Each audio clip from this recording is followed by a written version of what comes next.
अकोले बाजारतळात भरवत असलेल्या विविध सभा, राजकीय सभा, विविध उत्सव आणि आता पुढे येऊ घातलेला गणेशोत्सव याच्यासाठी जे बाजारतळावरती सारख्या सभा चालू आहेत. मित्रांनो, गेले वर्षभरापासून बाजारतळाचं सुशोभीकरणाचं काम चालू आहे, परंतु ती एजन्सी त्या ठिकाणी एक मिनटंही त्या ठिकाणी काम करू शकत नाही अशी परिस्थिती तुम्ही जर जाऊन पाहिलं तर बाजारतळावरची झालेली आहे.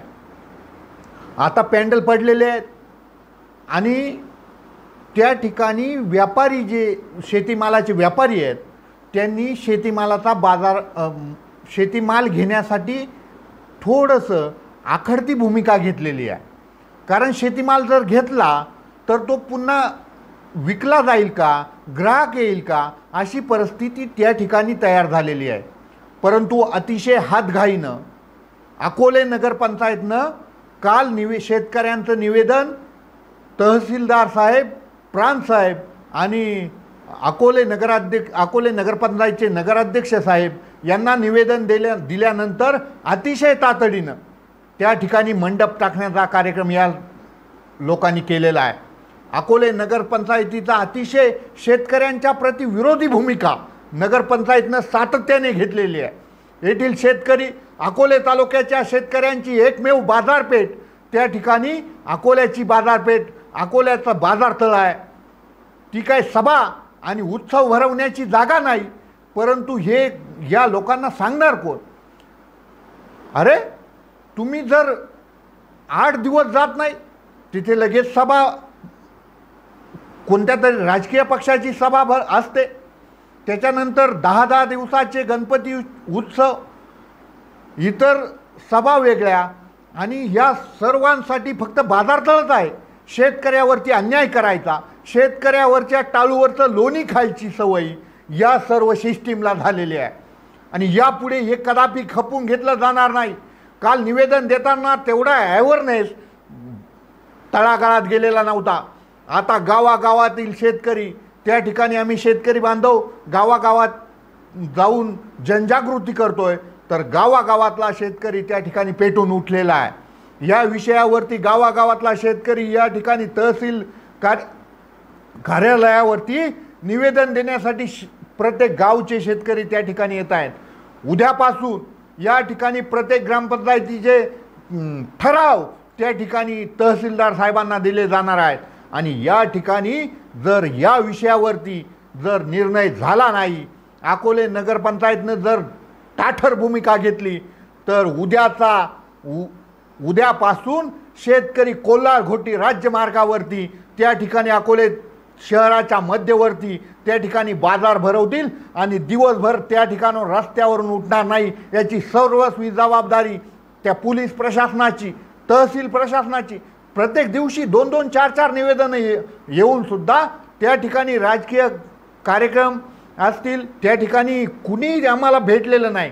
तहसीलदार साहेब एकही दिवस त्या ठिकाणी जागेवरती आम्हाला, विविध गावचे त्या ठिकाणी तरुण येतात, नायब तहसीलदार किंवा एखाद्या शिपायाकडे त्या ठिकाणी तो पत्रव्यवहार केला जातो, निवेदनं दिले जातात. पण तहसीलदार साहेब, तुम्हाला असं कोणतं काम आहे की तुम्ही ऑफिसमध्ये उपस्थित नाहीत?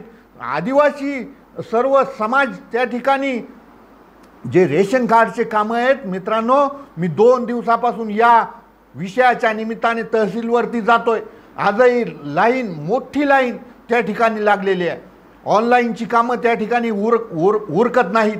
या ठिकाणी आम्हाला वाटलं होतं तरुण युवा तहसीलदार अकोले तालुक्याला मिळाला आहे आणि कुठेतरी कामात सुधारणा होईल, परंतु त्या ठिकाणी सुधारणा झालेली दिसत नाही.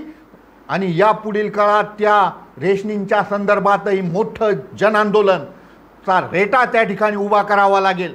आत्ता जरी गेलं तर मित्रांनो, गोरगरीब आदिवासी, माझा शिरपुंजाचा शेतकरी असेल, माझा बिताक्याचा शेतकरी असेल, दिवसभर तुमचं ऑनलाईनचं काम त्या ठिकाणी होत नाही. सिस्टीम सुधारावी म्हणून त्या ठिकाणी वया बाजूला करून कॉम्प्युटर आली, पण कॉम्प्युटरच्या जमान्यामध्ये जर अशा पद्धतीची अवहेलना तो कर्मचारी सांगतो त्या ठिकाणी आम्हाला ते ऑनलाईन कामच होत नाही, ती साईटच चालत नाही, असे कारणं त्या ठिकाणी दिले जातात. आणि अशा वेळेस निश्चितपणाने तळपायाची आग मस्तकाला संवेदनशील माणसाच्या गेल्याशिवाय राहत नाही. आणि म्हणून या पुढील काळात प्रशासनाने जर अशा पद्धतीने शेतकऱ्यांच्या बाबतीत भूमिका घेतली, गोरगरीब आदिवासी समाजाच्या बाबतीत, गोरगरीब मराठा समाजाच्या बाबतीत आणि सर्व तळागाळातील या व्यवस्थेच्या बाबतीत जर भूमिका घेणार असेल तर या पुढील काळात अकोले तालुक्यातील गोरगरीब आदिवासी जनता हे कदापि सहन करणार नाही. आणि म्हणून आज काही गावचे तरुण आले, त्यांनी त्या ठिकाणी निवेदन दिलंय.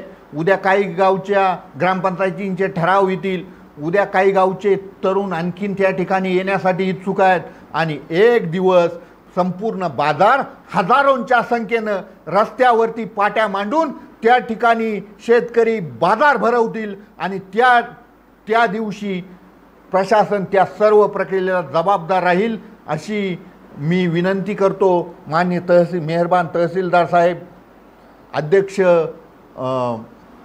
आमचे मित्र आहेत, नगरपंचायतचे नगराध्यक्ष वडजे साहेब, त्यांना या सर्व प्रक्रियेची भान आहे.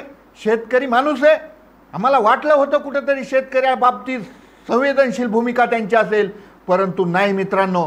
अशा पद्धतीचा जर कारभार चालणार असेल तर यापुढे कदापि खपून घेतलं जाणार नाही. आणि शेतकरी उग्र आंदोलन अकोले तालुक्यात छेडल्याशिवाय राहणार नाही. अकोले शहरात नजीकच्या काळात अतिशय मोठ्या स्वरूपाचा जन आंदोलनाचा रेटा शेतकरी उभा करतील, याची सर्वस्वी जबाबदारी प्रशासनाची राहील. जय हिंद, जय महाराष्ट्र.